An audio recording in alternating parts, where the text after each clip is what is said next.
which the Department of Justice scrubbed from its website in September. Without objection, the gentlelady from Thank Texas you. is recognized. Thank you so much, Mr. Chairman. And to be clear, I'm not going to ask any questions of this witness because this witness has revealed that she has no intentions of answering questions. But instead, I'm going to ask some very basic questions really quickly of my colleague, Becca Ballant, if she will answer right or wrong, raping children.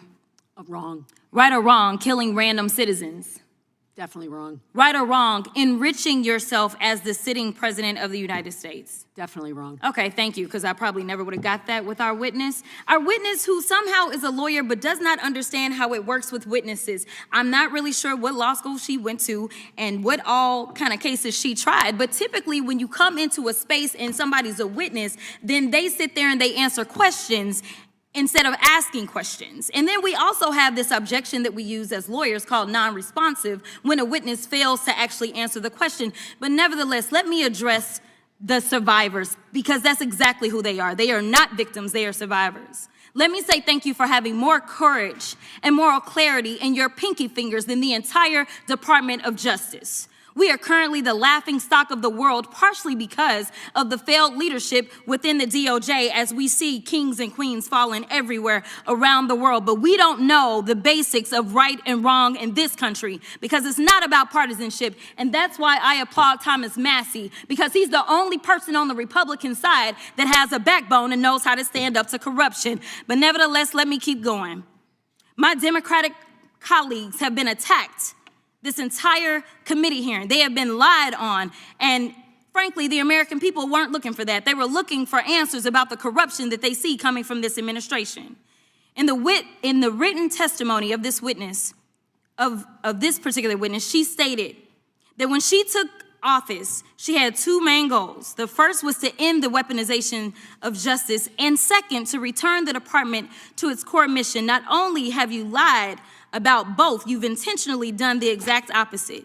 You're spending more taxpayer resources arresting journalists than you are prosecuting pedophiles and creeps. In fact, your boss, the President of the United States, stated that this administration, quote, took the freedom of speech away.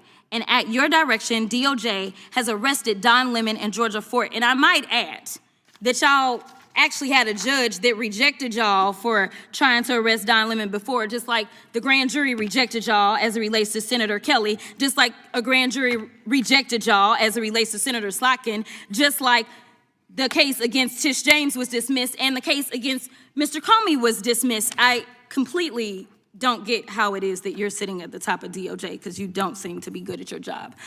You're spending more taxpayer resources arresting these journalists. In fact, we know after Georgia Fort and Don Lemon were arrested, we know that there were homes of journalists that were raided. We know that threatened prosecution against students protesting your actions and forced tech companies to remove apps used to track ISIS activities. But let's circle back to you protecting pedophiles and creeps, because I want to talk about the president and his possible involvement with Jeffrey Epstein. Now, I don't know what the president might have done with Jeffrey Epstein, but unlike this administration, I believe that facts matter, so let's talk about the facts. Fact number one, Donald Trump is one of the most named people in the Epstein files. At least 5,000 files contains more than 38,000 references to Trump, his wife, or Mar-a-Lago.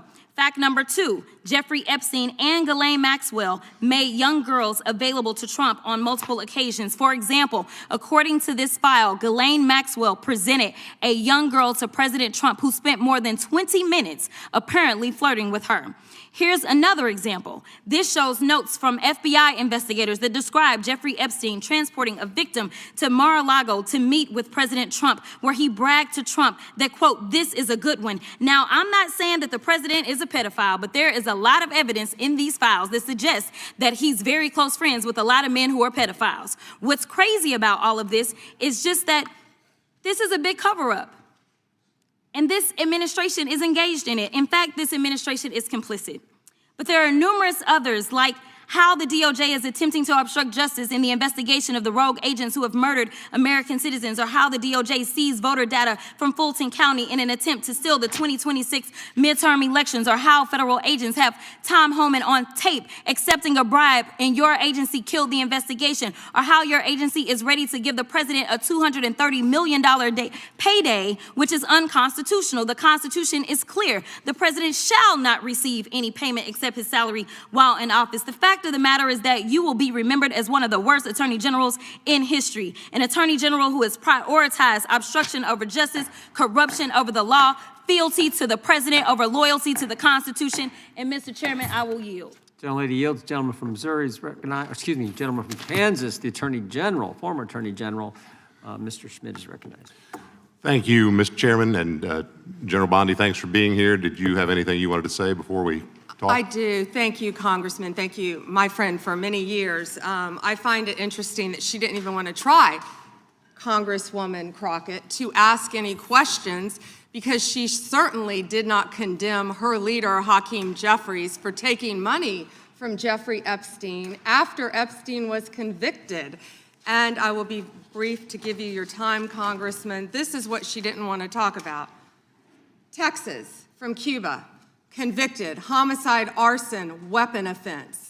Convicted. You know, So what we Estrada, talking about? Convict Texas, some of these convicted, perpetrators that homicide. rape these women that are Chairman, sitting time behind you, time that belongs you to the refuse gentleman to even from acknowledge Kansas. they are here. Time belongs to the Texas. gentleman from Kansas. Mr. Chairman, could I have a few seconds You back bet, to make you up bet. for the yelling? Thank you. General, did you have anything Congress. further to say? Texas, convicted of homicide. Cecil Joseph, from Dominican Republic. Texas, convicted for kidnapping, rape. Khalid Khan, from Afghanistan.